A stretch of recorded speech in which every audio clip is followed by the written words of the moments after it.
తెలుగుదేశం నాయకులు సుబ్బరాజు నాయకుల ఆధ్వర్యంలో నందమూరి తారక రామారావు 30వ వర్ధంతి వేడుకలను నిప్పో సెంటర్ నందు ఘనంగా నిర్వహించారు. ఈ కార్యక్రమంలో రూరల్ ఎమ్మెల్యే కార్యాలయం ఇన్ఛార్జ్ రాష్ట్ర నాయకులు గిరిధిరెడ్డి పాల్గొని ఎన్టీఆర్ చిత్రపటానికి నివాళులర్పించారు. అనంతరం అన్నదాన కార్యక్రమం చేపట్టారు.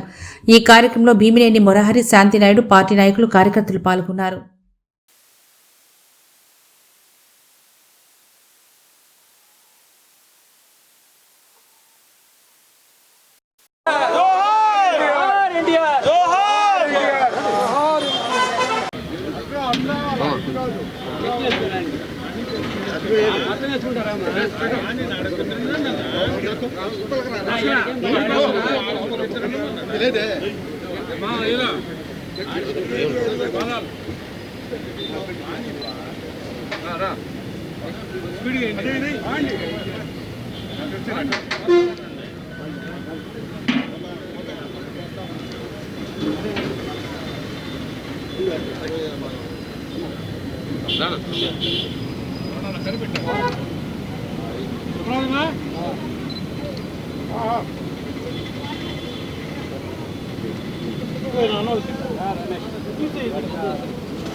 ఈరోజు తెలుగుదేశం పార్టీ వ్యవస్థాపకుడు స్వర్గీయ నందమూరి తారక రామారావు గారి 30వ వర్ధంతి సందర్భంగా నెల్లూరు రూరల్ నియోజకవర్గంలోని 27వ డివిజన్ నందు నిప్పో సెంటర్లో ఘన నివాళులు అర్పిస్తున్నాం.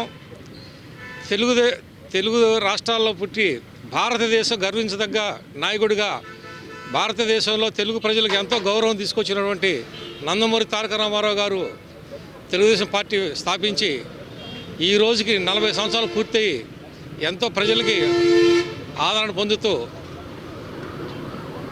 పొందుతున్న సందర్భంగా ఆయనకి ఘన నివాళులు అర్పిస్తున్నాము.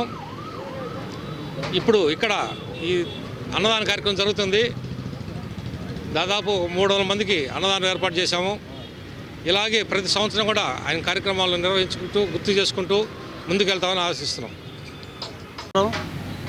స్వర్గీయ ఎన్టీ రామారావు గారి 30వ జయంతి సందర్భంగా ఈరోజు వర్ధంతి సందర్భంగా ఈరోజు నిప్పో సెంటర్లో అన్నదాన కార్యక్రమం ఏర్పాటు చేశాము. మా వార్డు కార్పొరేటర్ భీమినేని మురారి గారు, తర్వాత వచ్చే పెంచిల్ నాయుడు గారు, మన గిరిధిరెడ్డి గారి ఆధ్వర్యంలో ఈరోజు నిప్పో సెంటర్లో అన్నదాన కార్యక్రమం ఏర్పాటు చేశాము. మన రమణయ్య గారు, నా తోటి మిత్రులు అందరూ నాకు సహకరించారు. అందరికీ ధన్యవాదాలు.